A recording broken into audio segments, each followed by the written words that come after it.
माननीय सदस्यगण, माननीय सभापति महोदय,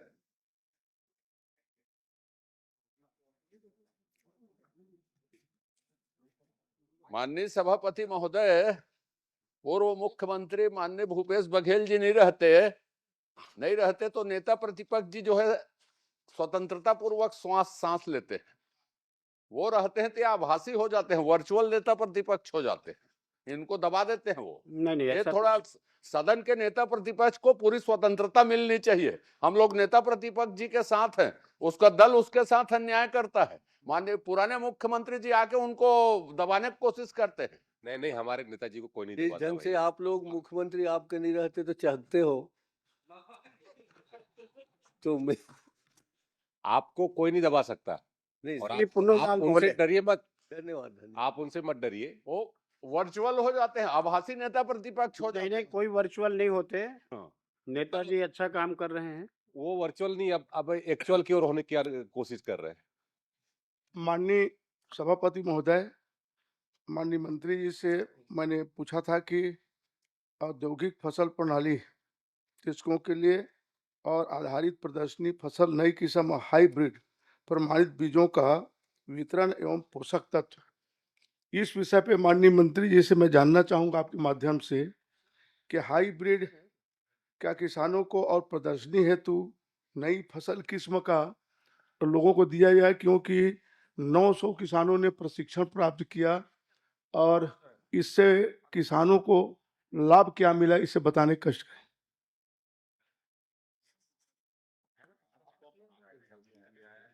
सभापति महोदय, हमारे बहुत ही वरिष्ठ माननीय सदस्य जो सदन के कई बार सदस्य भी रहे और लोकसभा के भी लगातार 4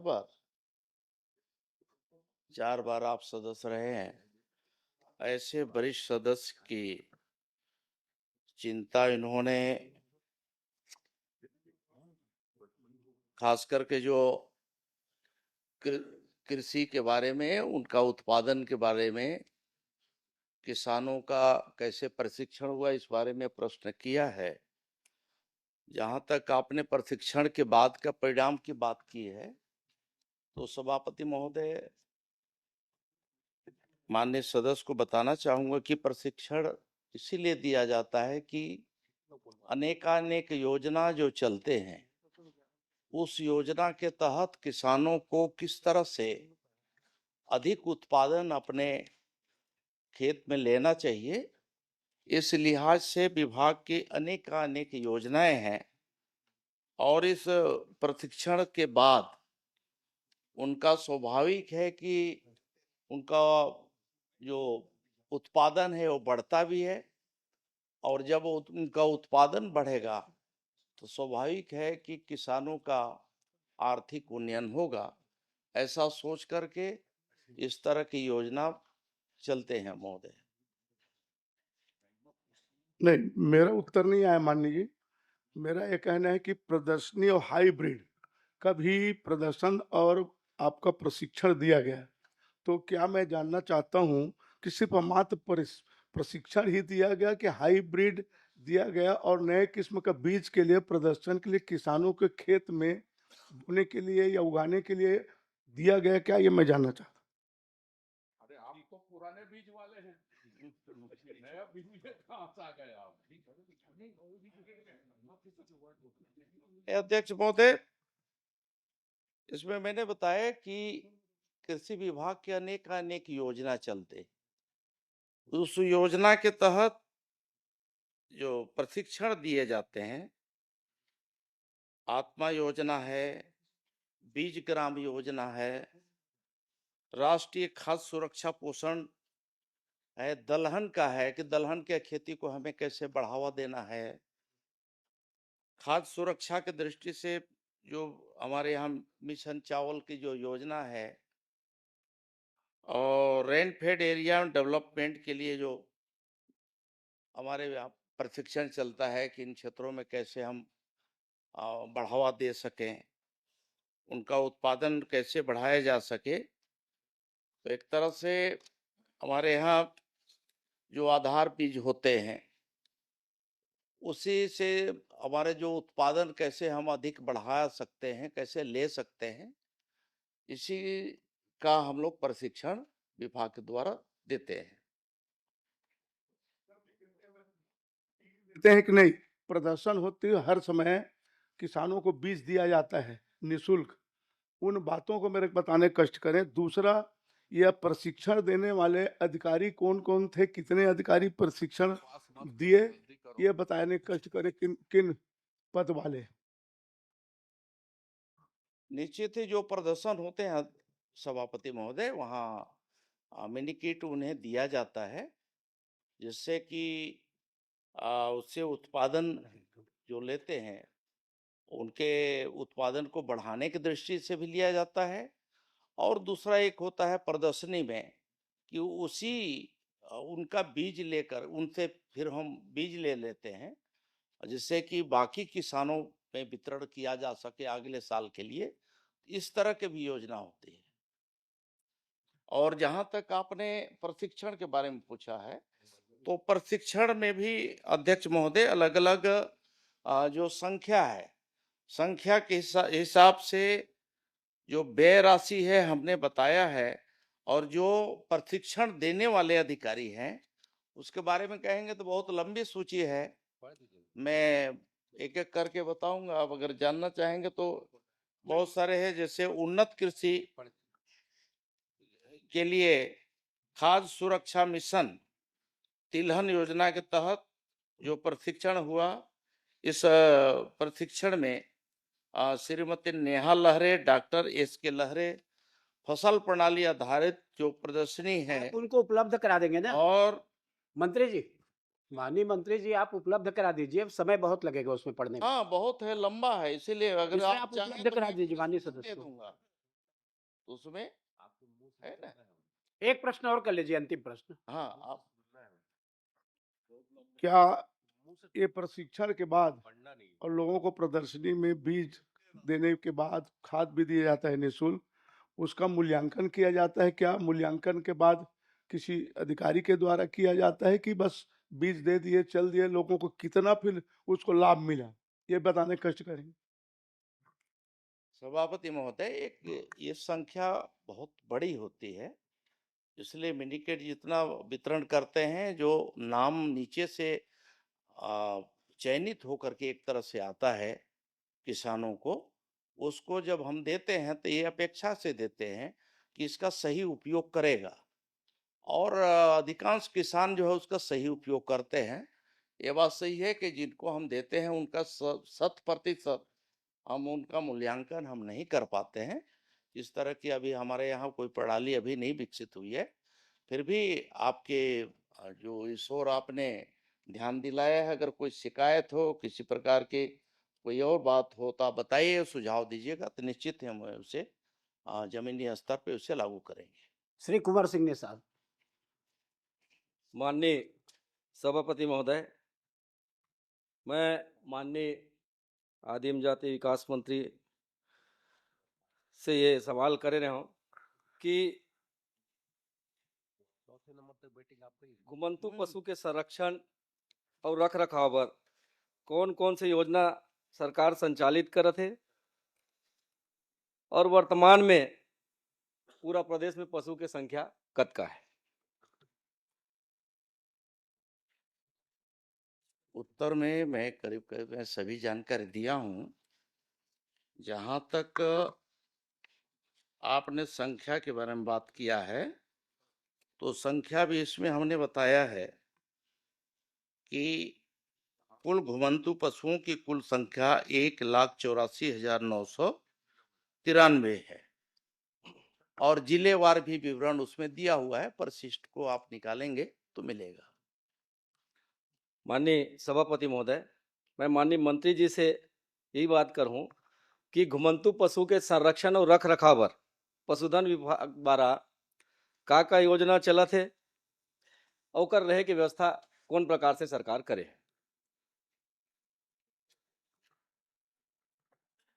अध्यक्ष महोदय, जो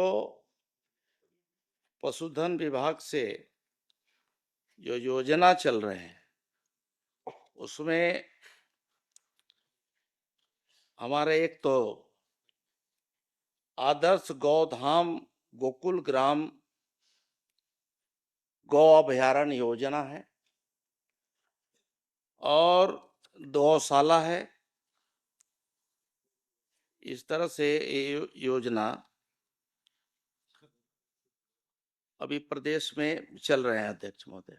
नहीं, मैं संख्या पूछा था माननीय सभापति महोदय, कतका कन गोधाम योजना के माध्यम से संचालित होते और कतका पशु के रख रखाव वो योजना के माध्यम से वो गोधान में चलत है।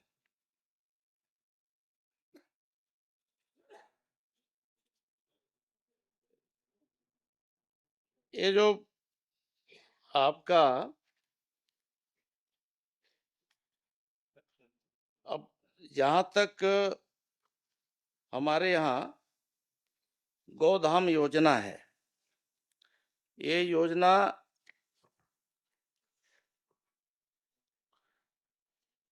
ये 6/8/2025 से संचालित है सभापति महोदय।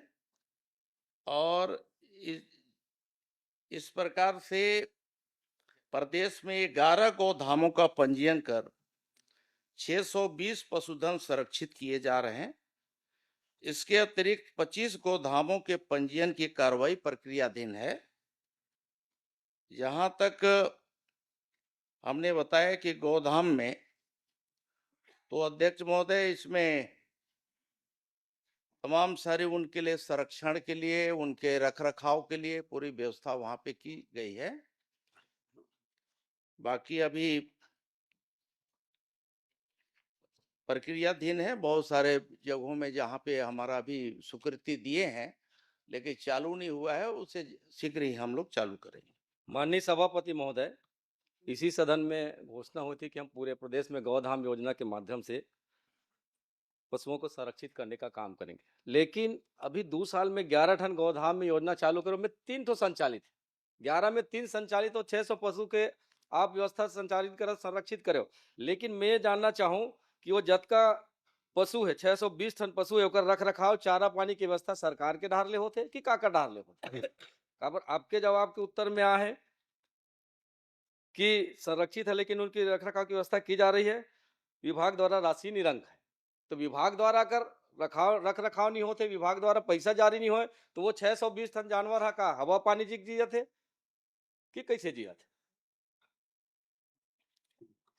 सभापति महोदय, मैंने बताया कि 36 गौठानों में गौधाम स्थापना की प्रशासकीय स्वीकृति दी गई है, जिसमें से 11 गोधाम का पंजीयन किया गया है।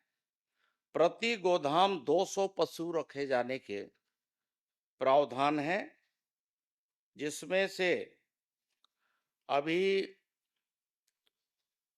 उनके लिए जो व्यवस्था की जा रही है और सरकार से उन्हें अनुदान दिया जाता है। उसके लिए चारा पानी, बाकी वहाँ पंजीयन के पश्चात जो है प्रति पशु प्रथम वर्ष में हम 10 रुपये, द्वितीय वर्ष में 20 रुपये, तृतीय वर्ष में 30 और चतुर्थ में 35 रुपये प्रति पशु के हिसाब से उनके रख रखाव, उनके चारा पानी के लिए दिया जाता है। मैं ऐसा मानता हूं कि जब ये राशि उनको दिया जाता है, संबंधित जो पंजीकृत जो संस्थाएं हैं उनके जिम्मे लगाया जाता है, तो इसका सही सदुपयोग करते हैं। तो इसलिए ये कहना कि वहाँ पे अव्यवस्था है, चारा पानी नहीं मिल रहा है, तो मैं इसे कृपा करके इसे ऐसा ना करें। नहीं माननीय सभापति महोदय, ये आपके विभाग का जवाब है कि स्वीकृत राशि निरंक है, तो ये कैसे टाइप के हुए थे आप समझ सकते हो, आपके विभाग के अधिकारी मत समझ सकते। लेकिन मैं कहना चाहूँ कि जब 1,84,993 घुमंत पशु में थे 620 आप संरक्षित करत हो, बाकी मन की स्थिति का हुई ये बात के बात। लेकिन आज गौ माता के नाम से जिन सरकार छत्तीसगढ़ में और केंद्र में बने हैं, मैं तो बस आपके माध्यम से सभापति निवेदन करता हूँ कि आज ये सदन में घोषणा हो जाए कि गौ माता ला राष्ट्र माता घोषित कर दिया जाए। जब बदका बड़े बड़े बात करथन और कर व्यवस्था के काम नहीं कर सकथन तो इसे कोई मतलब नहीं है। और साथ ही मैं एक बात और कह रहा हूँ कि पशु के जतका आवारा पशु है जेकर कारण आज लगातार सड़क दुर्घटना बहुतायत मात्रा में, मैं अपन विधानसभा में अगर लगातार देखूं तो रोज एक न एक दुर्घटना होते रहते। लेकिन आपके माध्यम से ये जानकारी मिली कि कोई दुर्घटना नहीं होते, नहीं कोई फसल का नुकसान होते, जबकि आवारा जानवर के कारण आग पूरा जतका उन्हारी सियारी छत्तीसगढ़ में होते, लाखड़ी बोई बंद हो गए, राहर बोई बंद हो गए, उड़ीद बोई बंद हो गए, सब बंद हो गए। तो एकर पर अगर कोई व्यवस्था करन तो आने वाला समय में भी किसान मन ला कम से कम अपन जिन उन्हारी के फसल ले सके, ऐसे कुछ व्यवस्था सरकार की तरफ से हो सकते का? देखिए निश्चित ही मैंने बताया कि देखिए 36 हमारे जो गोठान हैं उन गोठानों में ही हम वहाँ पशुओं को रखने का पूरा व्यवस्था कर रहे हैं। वहाँ पे समुचित व्यवस्था करेंगे, चारा पानी से लेकर के बाकी का। तो इसलिए सिर्फ आरोप लगा देने से नहीं होता, बल्कि वहाँ हम अच्छी व्यवस्था कर रहे हैं। हमारा जो गोधाम योजना आया है, इस गोधाम योजना के माध्यम से प्रदेश में जितने भी घुमंतु या फिर दुर्घटनाग्रस्त जितने भी पशु हैं उसके रख रखाव, उनके स्वास्थ्य की चिंता, उनके चारे की चिंता, खाने की चिंता, ये सब हम वहाँ बेहतर करने की दिशा में हम आगे काम कर रहे हैं। अध्यक्ष माननीय सभापति महोदय, मैं आपके माध्यम से माननीय मंत्री जी से पूछना चाहता हूँ, जिन 11 टन आप गोधाम के बात करें, 11 टन गोधाम कहाँ कहाँ स्वीकृत हुए और जिन 3 टन संचालित है ते कहाँ कहाँ संचालित होते, अतकल बता दो। देखिए, जहां तक गोधाम संचालन हो रहा है उसमें तखतपुर जिला बिलासपुर के गोधाम लखासार, इसी प्रकार से बिलासपुर में है गोधाम ओखर मस्तूरी ब्लॉक में, गोधाम केवतरा विकासखंड साजा बेमेतरा। इस प्रकार से यहाँ ये गोधाम संचालित हैं। और इसके अलावे जो हमारे बताए कि पंजीकृत जो हमारे गौशाला हैं उसे भी इसका हम दर्जा दे करके वहाँ काम कर रहे हैं, जिसमें कि बालोद जिले का 4 है, बालोद है, गुरूर है, डोंडी है, लोहारा है। गोधाम में एक प्रस्तावित है डोंडी, और इसी प्रकार से बाकी जो 11 आपने जानकारी मांगा है, 11 का सूची भी है, हम कहिए तो हम पूरे हम पढ़ देते हैं। जी जी।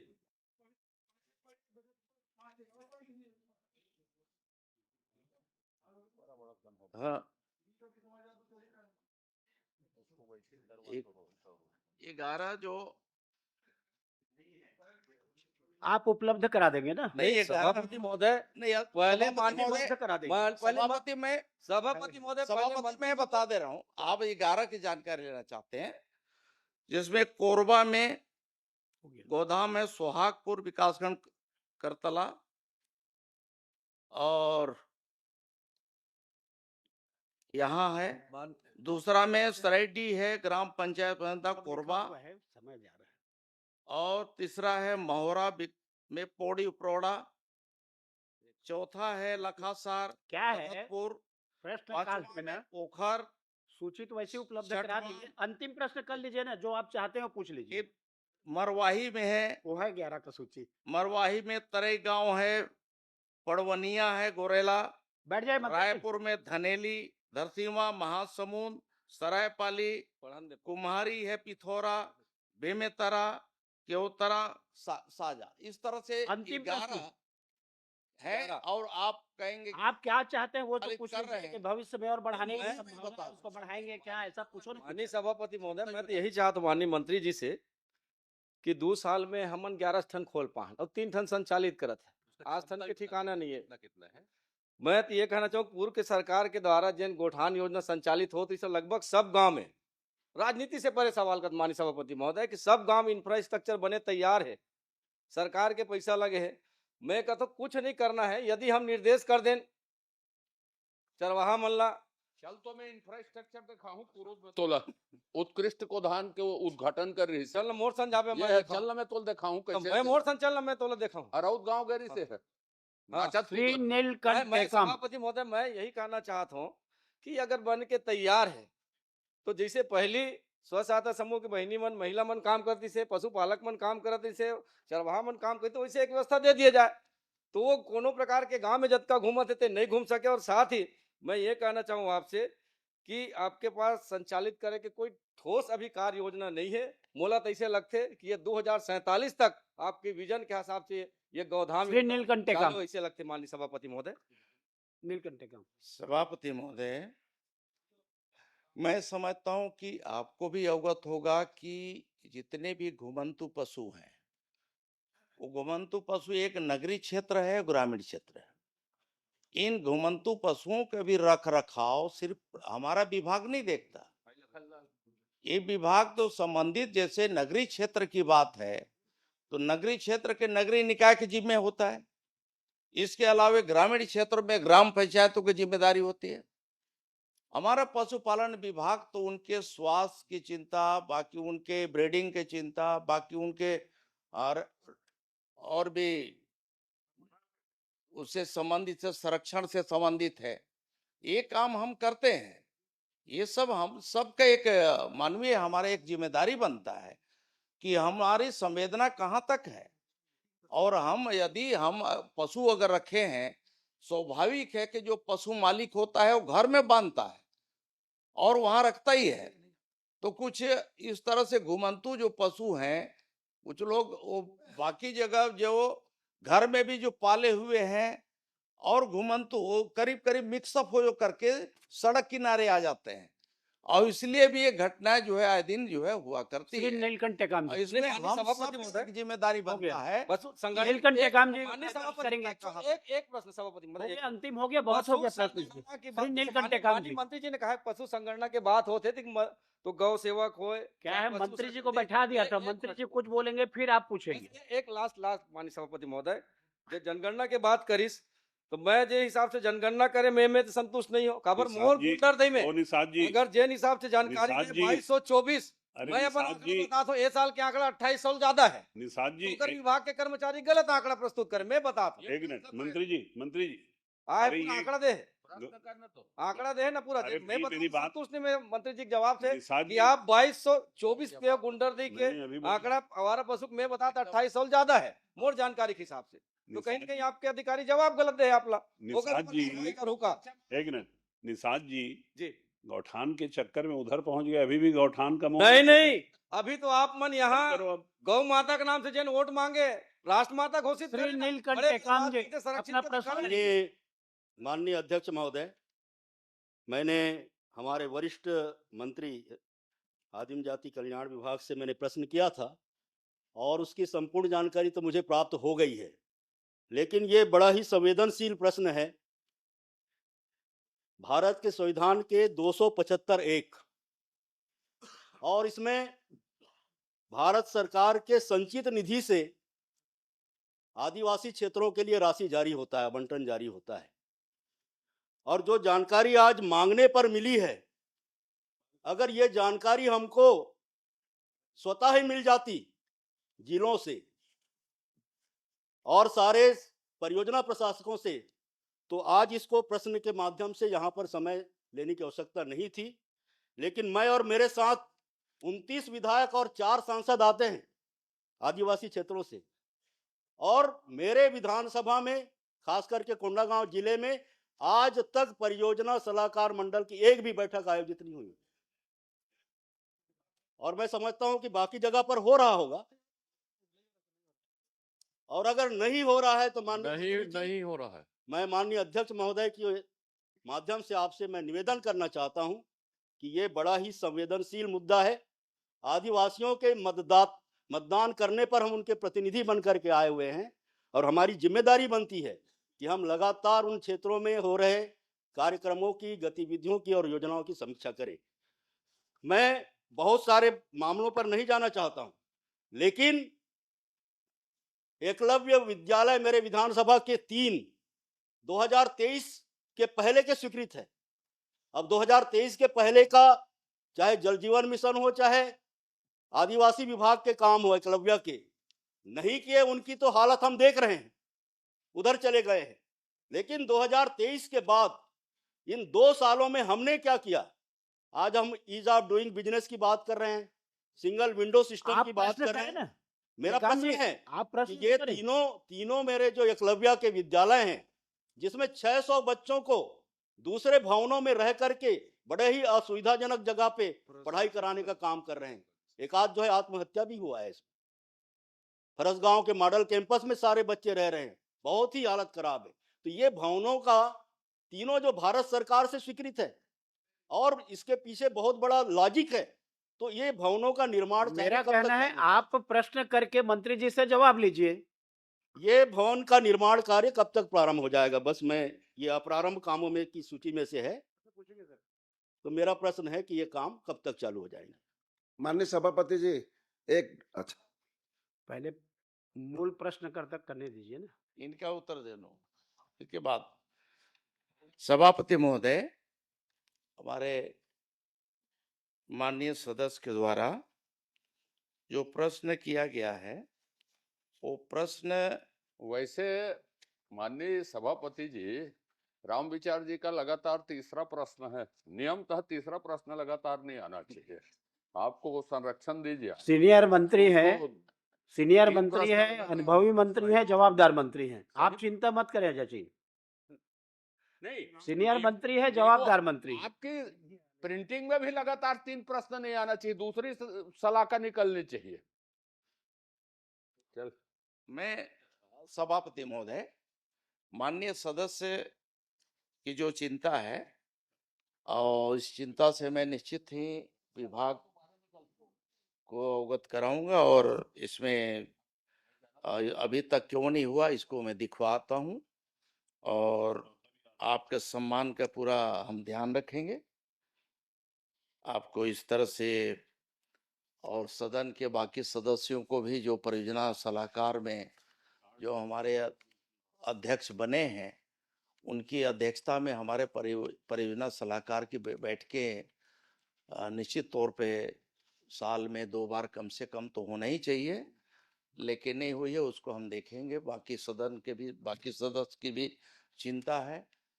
जहां तक आपने प्रश्न किया है तो इस प्रश्न में सिर्फ जो अगर प्रश्न को देखा जाए तो आवंटन के बारे में आपने पूछा 2023-24 से 24-25 तक, साथ ही साथ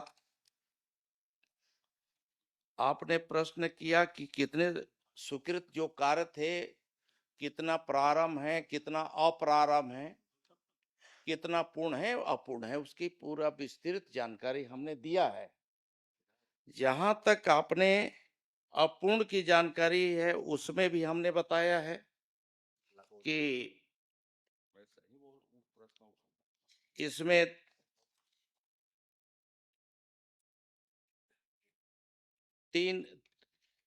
तीन कार्य जो है अप्रारंभ बताए हैं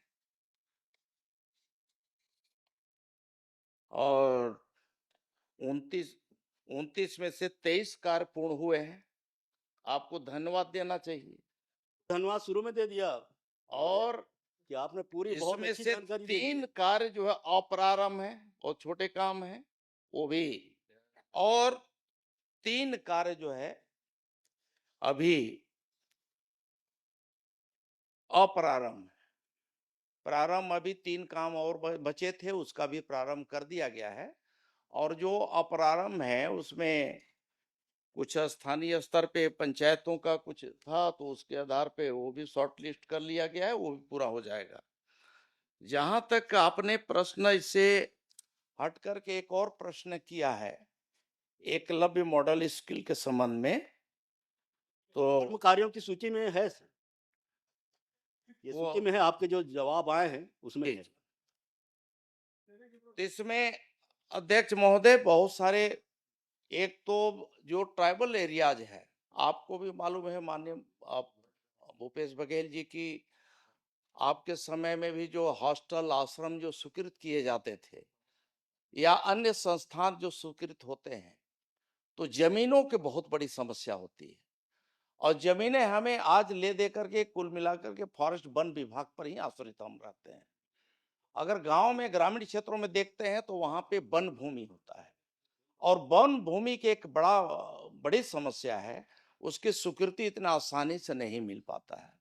वो प्रक्रिया में काफी विलम्ब हुआ है और तब जाकर के और भारत सरकार का इसमें एकलव्य विद्यालय का जो स्वीकृत भवन होते हैं, उनमें ये रहता है कि उन्हें 100% उन्हें क्लियरेंस चाहिए और क्लियरेंस मिलने के बाद ही कोई भी मंत्री जी, काम हम शुरू मंत्री कर जी, पाते हैं मंत्री जी, और सभापति इसलिए महोदय, इसमें कुछ विलम्ब हुआ है। सभापति महोदय, मैं सदन को आपके माध्यम से सभापति महोदय ये भी अवगत करा देना चाहूंगा कि जो जहां जहां हमारे एकलव्य विद्यालय जो स्वीकृत हुए थे, उसे लगातार हमारी मॉनिटरिंग विभाग कर रहा है, मैं स्वयं कर रहा हूं।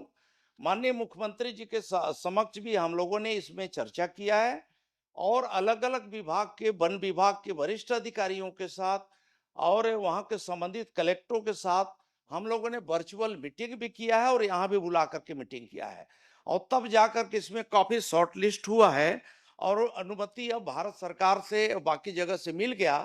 टेंडर की प्रक्रिया में काफी विलम्ब हुआ है। टेंडर के लिए भी हमने भारत सरकार के जो एजेंसियां हैं, बहुत से राष्ट्रीय स्तर की जो एजेंसियां हैं, उनको हमने हायर किया है, उनको हमने दिया है कि आप जैसा भी है डीपीआर आप बनाएंगे, बाकी चीज आप बनाएंगे, क्योंकि ये बड़े काम है, कहीं ऐसा ना हो कि इसमें शिकायत हो। इसलिए उनकी एजेंसियां की प्रक्रिया है, उस प्रक्रिया के तहत टेंडरिंग प्रक्रिया उन्होंने पूरा किया है और टेंडर प्रोसेस अब पूरा करने के बाद अब फाइनल हो गया है और निश्चित ही इसमें अब गति पकड़ लेगा, बहुत जल्दी उसका शुरुआत हो रहा है। माननीय सभापति महोदय, इसी से संबंधित प्रश्न है। एक मिनट। मेरा केवल सुझाव है मंत्री जी, इसमें कोई प्रश्न नहीं है, क्योंकि भारत सरकार ने खासकर अनुसूचित क्षेत्रों में 5 एकड़ तक के कलेक्टर को अधिकार दिया हुआ था कि जो भी निर्माण कार्य है, जो स्कूल है, छात्रावास है, हॉस्पिटल है, इसके बनाने के लिए कलेक्टर दे सकता है एक जिले में 5 हेक्टेयर तक के। लेकिन वो समयावधि बीत गए। 2021-22 में मैंने पहल की थी, लेकिन उसको माना नहीं था। अभी फिर से पहल कर दी। जो आप जमीन की जो समस्या बता रहे हैं, राज्य सरकार की ओर से भारत सरकार से ये फिर से आग्रह कर ले, क्योंकि हमारे यहाँ वनाच्छादित है और इस प्रकार जमीन मिलना मुश्किल हो रहा है। तो इसे भारत सरकार से अनुरोध करके वो फिर से अनुमति ली जाए कि कलेक्टर को 5 हेक्टेयर तक के निर्माण कार्य के लिए वो जमीन दे सकता है वन विभाग का। ये कम से कम पत्राचार कर लें।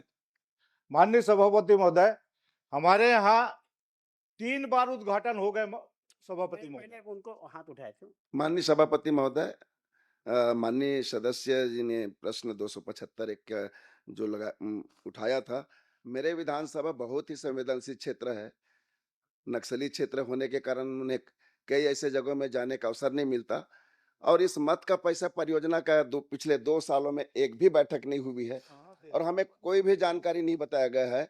मैं क्षेत्र के भ्रमण में पता चला कि ऐसे जगह बंदर बांट कर दिया राशि को। मैं मध्य क्षेत्र प्राधिकरण के बैठक में माननीय मुख्यमंत्री की अध्यक्षता में कोरबा भी गया था। इस बात को मैं वहां पे भी बताया कि 37 कामों में 3 काम प्रारंभ बताया गया है और आज तक ऐसे जगह काम किया है जहां पे हमें जनप्रतिनिधि कोई जा नहीं सकते। संवेदनशील क्षेत्र है, पहाड़ी क्षेत्र में बना दिया, जमीन में मात्र नींव भर बनाए हैं। तो मैं चाहूंगा आपके माध्यम से कि मंत्री जी से कि उसकी जांच कराएंगे क्या। अब क्या है, प्रश्न आपका अलग है, प्रश्न माननीय का अलग है। आप सुझाव दे दीजिए, मंत्री जी उसको देख लेंगे। माननीय सभापति महोदय, ट्राइबल मैं तो सभापति महोदय आपके माध्यम से पूरे सदन के माननीय सदस्यों से यही आग्रह करूंगा कि देखिए, इस तरह की जो भी संस्था किसी भी विभाग का कोई भी स्वीकृत अगर होता है या कोई भी योजना स्वीकृत होती है, तो हम सब का दायित्व बनता है कि हम उसके लिए जगह कैसे भी हो, जैसे भी हो, हम लोग को प्राथमिकता के आधार पे तय करके दिलाना चाहिए। क्योंकि आपके विधानसभा क्षेत्र में जो चीज बनने वाला है, ये तो आप तय करेंगे कि कहाँ बनेगा, किस हिसाब से कहाँ पर हमें देना ठीक रहेगा। और अगर इसमें कहीं पर दिक्कत आ रही है, विभाग अगर नहीं कर पा रहा है, तो इसमें आगे बढ़ चढ़ करके हमें हिस्सा लेकर के उसे पूरा करना चाहिए। श्रीमती संगीता सिन्हा, माननीय सभापति आप लोग महोदय, लिख करके दे दीजिए इसी मंत्री में जी। एक लाख एक-एक करके क्वेश्चन करेंगे ना। मामला है प्रश्न इसी में उत्तर माननीय नहीं होगा, महोदय, आपका एक लाख स्कूल का ही मामला है। बस एक मिनट सर, एक मिनट। मानपुर में 3 बार उद्घाटन हो गए सभापति महोदय उसका। माननीय प्रधानमंत्री जी ने किया, माननीय मुख्यमंत्री जी ने किया, माननीय लेकिन मानपुर का कैसे बताएंगे? आपके प्रश्न में बताएंगे मंत्री जी। एकलव्य का मामला है वो। नहीं, वो मैं समझ गया, लेकिन आप प्रश्न करेंगे उसमें जवाब देंगे ना। वो पूरे सब- प्रदेश का जवाब तो केवल सुझाव के रूप में आप दे सकते हो। तो मेरा कहना आप लिख करके मंत्री जी को दे दीजिए यहीं पर। दूसरा उसी में सभापति महोदय, वो एकलव्य स्कूल में 3 बच्चे बच्चियां वहां पे अपना फिनाइल पी के महोदय, माननीय सभापति महोदय, माननीय सभापति महोदय, सबका अलग-अलग माननीय सभापति महोदय, मैं आपके माध्यम से माननीय मंत्री जी जानना चाहूंगा कि आदिवासी उपयोजना की राशि क्या अन्य मद परिवर्तित किया जा सकता है? यदि हाँ तो नियम शर्तें क्या है? जिला का मामला है भाई। माननीय मंत्री जी, बता दीजिए, कुछ बताना है तो। आदिवासी उपयोजना की राशि को क्या अन्य मद परिवर्तन किया जा सकता है? देखिए, इस तरह का कोई राशि जिस मद से स्वीकृत हुआ उसी मद से ही खर्च करने का होता है। फिर भी अगर किसी मान लीजिए कि अतिरिक्त कमरे का स्वीकृत हुआ, अतिरिक्त कमरा वहां बन गया है, तो परियोजना वहां का प्रशासनिक अधिकारियों का ये जिम्मेदारी बनता है कि उसको परिवर्तन करा के वो भी यहाँ मुख्यालय की अनुमति से वो ले करके कहीं दूसरे यहाँ भी उसका उपयोग किया जा सकता है। श्रीमती संगीता सिन्हा, माननीय सभापति महोदय, छोटा सा इसी में से मेरा प्रश्न भी है। माननीय सभापति, माननीय मंत्री जी से मैं जानना चाहता हूं कि परियोजना सलाहकार मंडल का गठन कब हुआ, अगर हुआ है तो कौन कौन अध्यक्ष है पूरे उसमें? अब आप प्रश्न करेंगे तो जवाब आएगा। अब सभापति महोदय, वो परियोजना सलाहकार मंडल का जो गठन हुआ है, अब उसका प्रश्न तो नहीं है, लेकिन आपने किया है तो मैं अवगत करा दूंगा भाई। है? श्रीमती दे संगीता दूंगा सिन्हा, मैं। आप प्रश्न।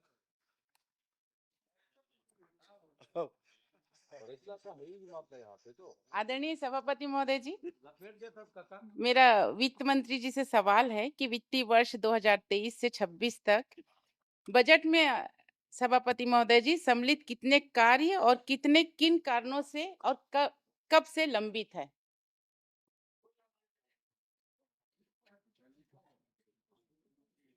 माननीय सभापति महोदय, जो माननीय सदस्य का जो प्रश्न है उसमें मैं बताना चाहूंगा कि कोई भी कार्य वित्त विभाग में लंबित नहीं है। आदरणीय सभापति महोदय जी का जवाब आया है, मैं पढ़ी हूं कि कोई भी कार्य इसमें लंबित नहीं है। आदरणीय सभापति महोदय जी, मेरे एरिगेशन में, पीडब्ल्यूडी में, पीएमजेएसवाई में सभापति महोदय जी, अगर मैं एरिगेशन से बात करूं तो पिकरीपार माइनिंग 4,94,00,000 रुपए, तांदुला परियोजना के तहत नमोरा माइनर 4 करोड़ मतलब इतने 4,96,00,000, मतलब सभी सभापति महोदय जी मेरे पास ये पूरा बंच है। ये है एरिगेशन का बजट में सम्मिलित कार्य पूरा, और सभापति महोदय जी ये पूरा है पीडब्ल्यूडी का पूरा बंच है। अगर देखा जाए तो पूरा फाइल तैयार हो जाएगा सभापति महोदय जी। और जब मैं ई साहब लोग से बात करती हूँ तो उनका ये कहना रहता है कि ये सभी कार्य वित्त विभाग में गया है और बुकलेट भी जमा हो चुका है, लेकिन वहां पे लंबित है। तो सभापति महोदय जी, क्या अधिकारी सही है या मंत्री जी सही हैं? मैं जानना चाह रही हूँ। माननीय सभापति महोदय, एक्चुअली वित्त और पूरे सरकार के संबंध में आदरणीय सदस्य ने प्रश्न जो उठाया है उसमें मैं पूरी प्रक्रिया को थोड़ा स्पष्ट करना चाहूंगा कि जैसे कोई भी कार्य जो बजट में प्रावधानित होता है, सबको अवगत ही है, सब सीनियर मेंबर्स हैं, तो उसका फिर प्रक्रिया होते हुए वित्त में सहमति के लिए आता है, प्रशासकीय स्वीकृति के लिए भी नहीं आता है। आदरणीय पूर्व मुख्यमंत्री जी भी वित्त विभाग देख चुके हैं, आदरणीय अमर अग्रवाल जी भी देख चुके हैं, तो वहां पे सहमति के लिए आता है। जो वित्तीय स्वीकृति है, वित्तीय सहमति है और जो प्रशासकीय स्वीकृति जारी हुआ है, माननीय सदस्य जी के विधानसभा संजारी बालोद में 2023-24 में 155 कार्य 66 करोड़ रुपए के, 2024-25 में 580 कार्य 152 करोड़ रुपए के, 2025-26 में 595 कार्य 51 करोड़ रुपए के प्रशासकीय स्वीकृति जारी हो चुके हैं। और जो हमारी सरकार की स्पष्ट मंशा है कि ज्यादा से ज्यादा कार्यों की प्रशासकीय स्वीकृति हो, वित्तीय सहमति हो, इसके लिए हमने बहुत सारे वित्तीय रिफॉर्म भी अपनी सरकार के आने के बाद माननीय मुख्यमंत्री जी के नेतृत्व में हमने किया है। वह भी मैं आपके माध्यम से सदन को अवगत कराना चाहूंगा कि जैसे बजट में नवीन मद की जो परिभाषा थी वो 1995 में उसका गाइडलाइन जारी किया गया था और पहला संशोधन उसके बाद 2011 में हुआ था और उसके बाद हम लोगों ने 2024 में फिर से उसमें संशोधन किया है और इसमें जो नवीन मद की परिभाषा अंतर्गत जो राशि है उसको बढ़ा दिया गया है ताकि माननीय सभापति कृपया महोदय जी, कृपया पूरी प्रक्रिया सुन लें सभापति महोदय। बढ़ा दिया गया है 50 लाख से बढ़ाकर 1 करोड़ रुपए उत्तर में है निर्माण सभापति महोदय जी। निर्माण ये कार्य उत्तर में है, मैंने पढ़ लिया है। नहीं, ये उत्तर सभापति में नहीं महोदय है सभापति महोदय। अब आपके अलावा पूरे सदन को जानना जरूरी है। 1 करोड़ रुपए जो निर्माण करे उसमें 2 करोड़ रुपए मशीन उपकरण जो 50 लाख से बढ़ाकर 1 करोड़ रुपया किया गया है। इसी तरह से जो प्रशासकीय स्वीकृति दिया जाता था उसकी सीमा को 3 करोड़ से बढ़ाकर 5 करोड़ कर दिया गया है 2024 में, महोदय जी, जो मेरे उसके पास पहले है, 2012 में था, जो 2012 में था पर्याप्त है ना। उसको बढ़ा करके 5 करोड़ कर दिया गया है। तो मैं आपके माध्यम से सदन को अवगत कराना चाहूंगा कि पूरी सरकार की मंशा है कि ज्यादा से ज्यादा कार्यों की प्रशासकीय स्वीकृति हो, इसलिए ये वित्तीय रिफॉर्म 2012 के बाद 2024 में, 2011 के बाद 2024 में किए गए हैं, तो ज्यादा से ज्यादा हो ये है।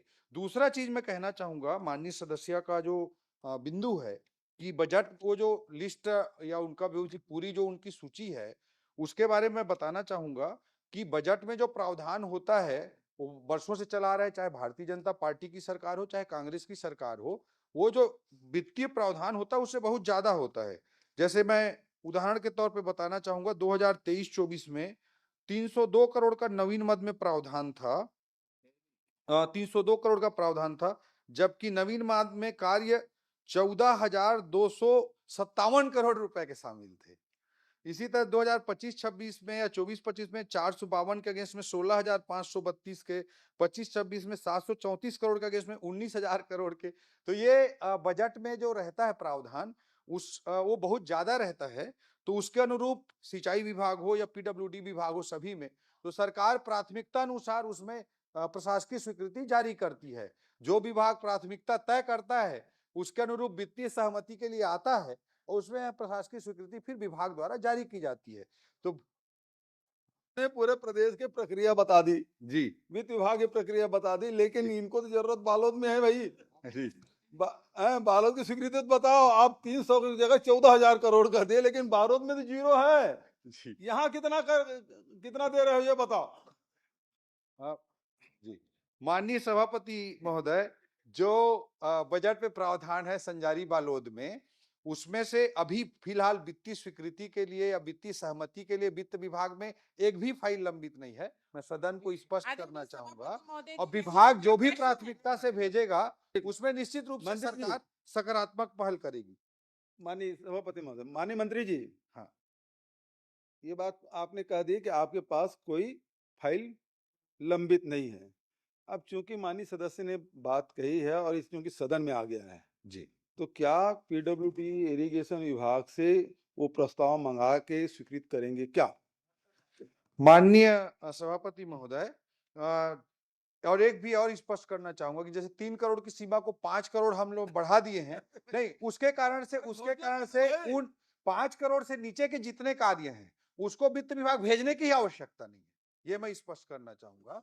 और दूसरा चीज, विभाग जो कौन सा कार्य को करना है ये विभाग की प्राथमिकता होती है, वो वित्त विभाग का क्षेत्राधिकार नहीं है। 18 करोड़ का है बता रहे हैं, कितने? 28 करोड़ 28 करोड़ का है, वो 3 करोड़ का मामला नहीं, वो आएगा तो आपके पास। एक ही प्रोजेक्ट 28 करोड़ का है भाई देखिए, एक प्रोजेक्ट जो 5 करोड़ तक के।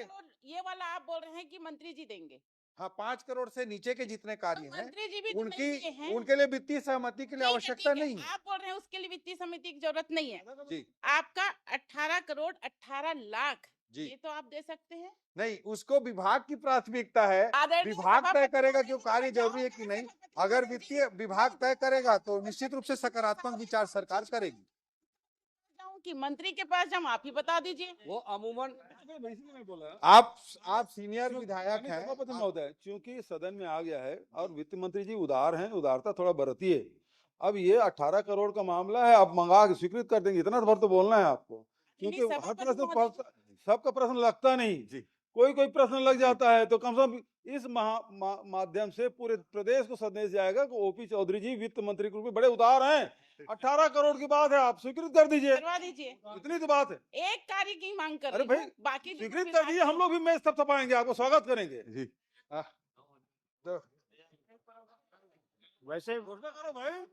नहीं वो बिल्कुल मैं नहीं मैं इससे स्पष्ट वित्त मंत्री जी उदार हैं, हाँ, तो कहने का विषय नहीं है। हाँ। वित्त मंत्री जी उदार हैं और इसलिए बजट में आप देखे हैं कि बहुत स्वीकृति घोषणा करें, घोषणा कर दीजिए। नहीं करो माननीय सभापति महोदय, वो विभागीय प्रक्रियाओं की दृष्टि से उचित नहीं होगा कि मैं यहाँ पे घोषणा करूं, मगर मैं आपके माध्यम से विपक्ष के सदस्यों के कोई कार्य स्वीकृत नहीं करने चाहते, मैं और आप- इस कारण से सदन का बहिर्गमन करते हैं।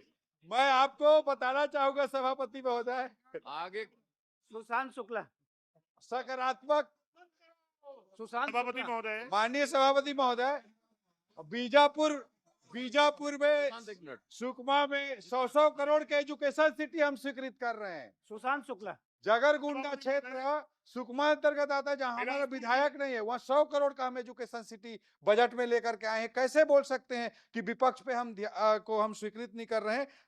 हमारे मुख्यमंत्री जी उदार हैं, हमारी सरकार उदार है, और ये सकारात्मक अगर रोल में रहते तो इस कार्य में भी हम सकारात्मकता के साथ उदार निर्णय लेते। सभापति महोदय, मेरा प्रश्न एक मिनट, वित्त बिलास- मंत्री जी, वो प्रश्न अब समाप्त हो गया है। जब वो सरकार में यहाँ थे ना, जी मंडी बोर्ड का कागज देते थे तो उसको कचड़े में फेंक देते थे। आप टेंशन मत सुशांत शुक्ला जी प्रश्न करें। सभापति महोदय, करिए जैसा मेरा प्रश्न बिलासपुर जिले में कॉलोनाइजर द्वारा नियमित आवासीय कॉलोनी ऑब्लिक व्यावसायिक परिसर के संबंध में था।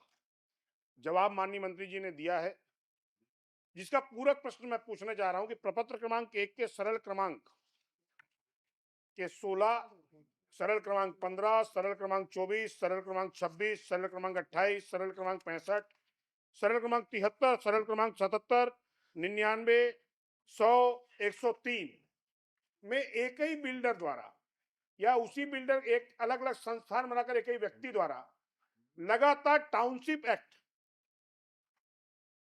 एक सारे लेआउट एक ही बिल्डर द्वारा कुछ समय के अंतराल में 22-23 यानी पूर्ववर्ती सरकार के कार्यकाल में छत्तीसगढ़ नगर एवं ग्राम निवेश की एकीकृत उप योजना, जिसे हम टाउनशिप एक्ट कहते हैं, जो 8 हेक्टेयर के ऊपर लागू होती है, सीधा उल्लंघन किया गया है।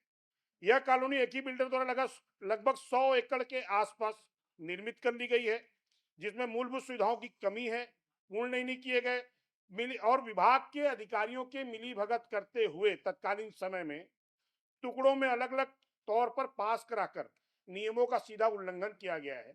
और जो सबसे महत्वपूर्ण विषय यह है कि जो ईडब्ल्यूएस की पात्रता होती है लेआउट के लिए, उसमें कोटवारी जमीन यानी सेवा भूमि को ईडब्ल्यूएस की जमीन दिखाकर ये लेआउट पास कराए गए हैं। मैं आपके माध्यम से माननीय मंत्री जी से पूछना चाहता हूं कि क्या ऐसे लेआउट को स्थगित करते हुए परीक्षण कराकर इनकी बिक्री पर रोक लगाएंगे ताकि आम जन ठगे ना जाए। माननीय सभापति महोदय, सम्माननीय सदस्य का जो सवाल है वो काफी महत्वपूर्ण है, और इस संबंध में मैं आपके माध्यम से सदन को और सम्माननीय सदस्य को अवगत कराना चाहूंगा कि इस विषय पर एक जांच समिति का ऑलरेडी गठन किया गया है। पहले उन्होंने शिकायत की थी विभागीय रूप से, तो उस पर ऑलरेडी जांच समिति का गठन किया गया है। अनुविभागीय अधिकारी भी उसमें सम्मिलित हैं, टाउन कंट्री प्लानिंग के अधिकारी भी उसमें सम्मिलित हैं, और नगर निगम के भी अधिकारी सम्मिलित हैं। तो जांच की कार्रवाई चल रही है, और कोई भी गलत हुआ होगा तो उस पर निश्चित रूप से कार्रवाई की जाएगी। सभापति महोदय, मेरा दूसरा प्रश्न जो था व्यावसायिक परिसर पर है। सरकंडा में खसरा नंबर 546/1, 547/1, 577/1, जो पूर्व में 26/10/1998 संयुक्त संचालक नगर ग्राम निवेश बिलासपुर द्वारा आवासीय समूह भवन हेतु लेआउट पास किया गया। सभी भूखंड बेचने के बाद संबंधित व्यावसायिक संस्थान द्वारा उसको पुनः जिस विक्रेता को बेचा गया था उससे फिर क्रय किया गया और 7/3/2023 को उसमें से कुछ भाग को पुनः क्रय करते हुए अनुमोदित लेआउट में दर्शित मार्ग ऑब्लिक सड़क हेतु आरक्षित रकबे को पुनः खुली भूमि बताते हुए नवीन भवन अनुज्ञा आयुक्त नगर पालिक निगम बिलासपुर के समक्ष प्रस्तुत की गई और बिना नगर और ग्राम निवेश की विकास अनुज्ञा लिए बगैर सीधा नगर निगम से अनुज्ञा प्राप्त कर ली गई। उक्त भूमि का व्यावसायीकरण आवासीय होने के बावजूद भी वाणिज्यिक भवन के रूप में अनुज्ञा अधिकारियों के मिलीभगत से जारी। प्रश्न करें ना। मैं प्रश्न कर रहा हूं, क्या उक्त अनुज्ञा को स्थगित कर भू संपदा विनायक प्राधिकरण रेरा को उक्त रजिस्ट्रेशन को स्थगित करते हुए संबंधित लेआउट को स्थगित करते हुए क्या रोक लगाएंगे इसकी बिक्री पर? माननीय सभापति महोदय, जिस प्रश्न आया है, ये प्रश्न 2023-24 से 4 फरवरी 2026 तक के पूरे प्रकरणों की जानकारी माननीय सदस्य ने मांगी थी। ये जो प्रकरण बता रहे हैं उससे पहले का है, इसलिए इस जानकारी में वो नहीं आया है। सम्माननीय सदस्य मुझे संबंधित प्रकरण से संबंधित दस्तावेज उपलब्ध करा देंगे और मैं आपको आश्वस्त करता हूं कि विभागीय रूप से हम उसमें निश्चित रूप से एक जांच समिति गठित कर देंगे और जो भी कार्रवाई होगी वो नियमानुसार वैधानिक कार्रवाई सुनिश्चित करेंगे। मेरे पास शिकायत की कॉपी है। वो बोल रहे हैं कि आप मैं आपसे आग्रह कर रहा हूं, मेरे पास डॉक्यूमेंट दे दें तो पूरे डॉक्यूमेंट आप दे देंगे। माध्यम से मेरे पास कॉपी है दस्तावेजी तौर पर। अगर आप कहें तो शिकायत इस दिनांक जो बताई गई है 19 दिनांक है उसके पूर्व की है और वो बकायदा रजिस्टर्ड डाक से और आधिकारिक तौर पर मिलकर दी गई। अधिकारियों ने इस विषय को सदन में मंत्री जी को छिपाया है। क्या संबंधित अधिकारियों के विरुद्ध कोई कार्रवाई करेंगे? मैं उनको उपलब्ध करा दूंगा दस्तावेज। माननीय सभापति महोदय, जो प्रश्न आया है, ये जो इस बीच के जो लेआउट पास हुए हैं 2023-24 से 26 तक के, इसकी जानकारी सूची इसमें बनी है इस प्रश्न के उत्तर में। मगर मैं सम्मानीय सदस्य को पूर्णतः आश्वस्त करना चाहता हूँ, इसके पहले का लेआउट तो पास हुआ मामला है, तो वो मुझे दस्तावेज उपलब्ध करा दें। मैं निश्चित रूप से इस पे जांच समिति भी विभागीय रूप से गठित कर लूंगा और उस पे हम निश्चित रूप से कार्रवाई करेंगे। सभापति मेरा विषय पूरा नहीं, आप उपलब्ध करा दो ना। उपलब्ध कराने के बाद में मंत्री जी आपको आश्वस्त कर रहे हैं, कार्रवाई के लिए बोल रहे हैं, तो आप उपलब्ध करा दीजिए उसको। जो भवन अनुज्ञा दी गई व्यावसायिक तौर पर, नगर निगम ने बगैर अभिमत मांगा फर्जी तरीके से और अभिमत तारीख है 30/5/2023। मेरे पास अनुमति की कॉपी है और ये माननीय मंत्री जी उल्लेखित कर रहे हैं कि उनके पास वो दस्तावेज अधिकारियों ने उपलब्ध नहीं कराए हैं। माननीय सभापति महोदय, सम्मानीय सदस्य को मैं ये बताना चाह रहा हूं कि जो प्राइमरी लेआउट जो पास हुआ है वो 2023-24 के पहले का है, इसलिए इस लिस्ट में सम्मिलित नहीं हुआ है। उस डेट के तकनीकी फेर में ना मुझे जाना है ना उनको जाना चाहिए। मेरा आग्रह आपके माध्यम से सम्मानीय सदस्य से ये है कि उससे वो तो कब लेआउट पास हुआ था वो डेट की मैं बात कर रहा था। उन्होंने शिकायत अभी की होगी इस बीच में, इसमें मुझे कोई संशय नहीं है। तो सम्मानीय सदस्य दस्तावेज उपलब्ध करा दें, निश्चित रूप से हम उसमें विभागीय तौर पर कमेटी गठित करके। सभापति महोदय, मैं आपसे आग्रह कर रहा हूँ, प्रश्न उतना देखो, मंत्री का जवाब वही आएगा। क्या एक प्रश्न को बार बार रिपीट करने से कोई मतलब नहीं है। कराकर इसको आपको बता दिया कि आप दे दीजिए, मंत्री जी उसका कार्रवाई करेंगे, आपको आश्वस्त कर रहे हैं, आप दे दीजिए। लेआउट को आपके प्रश्न का उतना ही जवाब आएगा। रोकेंगे क्या बिक्री को, इसका मैं आग्रह चाह रहा हूँ। माननीय सभापति महोदय, जो सम्मानीय सदस्य ने कहा है कि लेआउट को इसको कैंसिल करेंगे क्या, तो निश्चित रूप से हम जांच कमेटी गठित करेंगे और यथाशीघ्र उसमें जांच करा के उसको लेआउट को भी कैंसिल करेंगे और बिक्री जहां तक कैंसिल करने रोकने की बात है उस पर भी नियम प्राइमा फेसी जांच होने के बाद उस पर भी नियमानुसार 100% कार्रवाई सुनिश्चित। धन्यवाद। माननीय सभापति महोदय, मेरे प्रश्न के उत्तर में माननीय मंत्री जी ने पूरा परिशिष्ट दिया है। मैं माननीय मंत्री जी से पूछना चाहूंगा कि 16 नंबर परिशिष्ट में जो 16 नंबर का पॉइंट है जी, उसमें आपको जो शिकायत है वो प्राप्त हुई है 23/4/2025 को और आपने उसका समाधान किया है 16/12/2025, मतलब लगभग 8 महीने। तो ये 8 महीने की देरी क्यों हुई ये बताना चाहिए।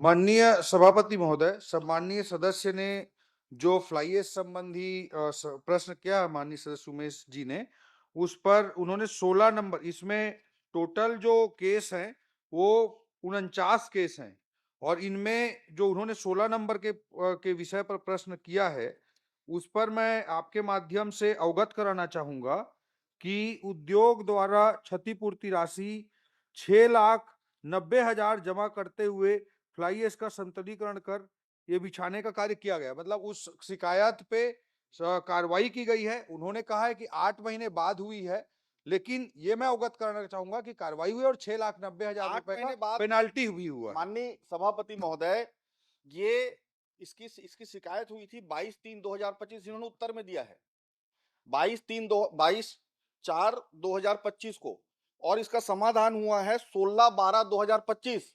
इसलिए हुआ है अध्यक्ष महोदय, सभापति महोदय, क्योंकि पिछले सत्र में 17 तारीख को मेरे यही प्रश्न लगा था, इसीलिए ये समाधान 16 तारीख को हुआ है। मैं आपसे ये जानना चाहूंगा, मैं कल आपके परिशिष्ट के बाद कि सब जगह जाके जियो टैग से इसका निकाला, आपको इसका बता दूं मैं, चोड़ा का ये देखिए, ये जियो टैगिंग के साथ है चोड़ा का। आपके जो अधिकारी है ना, आपको धोखा दे रहे हैं। ये देखिए, ये अभी भी है दोनों। माननीय सभापति अरे महोदय, टाइम आप कम है ना। सदस्य रहे हैं, पोस्टर वोस्टर प्रश्नकाल में ऐसा दिखाते नहीं है। आप माननीय- बोल रहे हैं वो पर्याप्त है। ठीक है, मैं बता आप देता हूँ। मंत्री रहे मैं ऐसे जियो तो टैग करें। करके उसको दिखाया कल, दोनों 3-4 जगह का, चाहे बोतलदा हो, चाहे चोड़ा हो, चाहे बानी पाथर हो, अभी भी फ्लाई ऐश वैसी को वैसी पड़े हैं। आपके अधिकारी आपको गलत जवाब दे रहे हैं, क्या उनके ऊपर कार्रवाई करेंगे? माननीय सभापति महोदय, मैं आपको अवगत कराना चाहूंगा कि जो पिछले सरकार के समय में कार्रवाई होती थी उससे 10 टाइम्स ज्यादा कार्रवाई ट्रांसपोर्टिंग के मामले में हो रही है। मैं आपके माध्यम से सदन में दस्तावेज भी प्रस्तुत कर सकता हूं। बताना भी चाहूंगा कि जो माननीय ट्रांसपोर्टेशन सभापति है, महोदय, मेरा मान- स्पेसिफिक प्रश्न माननीय है। मैं चोड़ा का, सभापति महोदय, धनागर का और माननीय बोतलदा का पूछ सभापति रहा हूं, महोदय, आप मुझे उसका जवाब दे दीजिए। 2021-22 में इनकी सभापति सरकार के महोदय, समय मेरा में टाइम एक नहीं भी है। कार्रवाई नहीं हुई, मैं जीरो बहुत कार्रवाई हुई प्रश्न है। है। 2022-23 में जीरो महोदय, कार्रवाई हुई है। मेरा बहुत 2023-24 में 9 लाख का पेनाल्टी हुआ है। वर्ष 2024-25 में 21,30,000 का हुआ है। ये समय बर्बाद जी। करने का समय है। मैं इसके बाद मेरा अवगत point- कराना चाहूंगा। पॉइंटेड प्रश्न को उत्तर दे दें। मैं माननीय सभापति महोदय, मैं परिस्थिति बता रहा था, चाहे वो फ्लाई ऐश डंपिंग का मामला हो, चाहे ट्रांसपोर्टिंग का मामला हो। सम्मानित सदस्य उमेश जी ने जो विषय मुझे बताए हैं उससे मैं निश्चित रूप से उनसे सारे विषय ले लूंगा, जानकारी ले लूंगा, माननीय सभापति और कहीं महोदय, पर भी कोई कमी होगी माननीय कार्रवाई के सभापति संबंध महोदय, में, उसमें ये कार्रवाई विभाग द्वारा सुनिश्चित की पर्यावरण जाएगी। विभाग के अधिकारी कोई काम नहीं कर रहे हैं सभापति महोदय। वहां फ्लाई ऐश डंप रोड पे हो रहा है लगातार, और इसकी शिकायत मेरे द्वारा खुद कई बार किया जा चुका है। उसके बाद भी विधानसभा प्रश्न लगने के बाद वो जाके उसका निराकरण करने का कोशिश कर रहे हैं, और आपको आज भी जवाब गलत दिए हैं मंत्री जी, आपको गलत जवाब दिए हैं। ये मैं इससे आगे पूछना चाहूंगा कि आज के मैं दिन इसका में- पहले बताना चाहूंगा माननीय सभापति महोदय, जो माननीय मंत्री जी जवाब दे रहे थे 21-22 में 0, 22-23 में 0, और भैया लॉकडाउन तो आप लगा कर रखे थे केंद्र से। 21-22 से क्या बात 22-23 थी? तक तो पूरा जीरो लॉकडाउन लॉकडाउन नहीं था। लॉकडाउन पर्टिकुलर आदरणीय वो बोतल का पूछ रहे हैं मुख्यमंत्री मंत्री जी, वो आज- बोतल का आदरणीय पूछ रहे हैं। मुख्यमंत्री उसके बारे भूपेश में बघेल जी बताइए। बहुत अच्छे तरह से अवगत थे कि वो लॉकडाउन कब से कब तक माननीय लगा था। सभापति महोदय, 23 मार्च सभापति 2020 महोदय, की तारीख इस थी। सदन का 23 मार्च 2020 की तारीख थी, और कुछ महीनों तक लॉकडाउन था। अगले 24 महीने तक आपने जीरो कार्रवाई की। मेरा प्रश्न ये है कि आज के दिन में, अरे मूला जी, आपकी time सरकार please, थी, आपके please, मंत्री थे, please, आप समय कम, please, कार्रवाई क्यों नहीं कर दी एक बार भी? की समय कम, तब तो मिली भगत चल रहे थे वहाँ। माननीय सभापति महोदय, माननीय ये भी मैं सभापति बताना महोदय, चाहूंगा। अभी मेरा प्रश्न ये है कि आज के दिन में कितने lakh metric ton fly ash Raigarh जिले में उत्पादन हो रहा है, और इसके कितना % आज निराकरण हो रहा है? माननीय सभापति महोदय, मैं ये भी बताना चाहूंगा कि एक मॉडल एसओपी भी जारी किया गया है हमारी सरकार आने के बाद। इंटीग्रेटेड सिस्टम भी बताया गया है। जो सम्मानित सदस्य ने प्रश्न किया है उसमें बताना चाहूंगा 2024-25 में जो फ्लाई ऐश जो है उत्पन्न हुआ उसकी भी जानकारी मैं उपलब्ध कराना चाहता हूं। 25-26 हुआ है, उसकी भी मैं जानकारी उपलब्ध कराना चाहता हूँ। और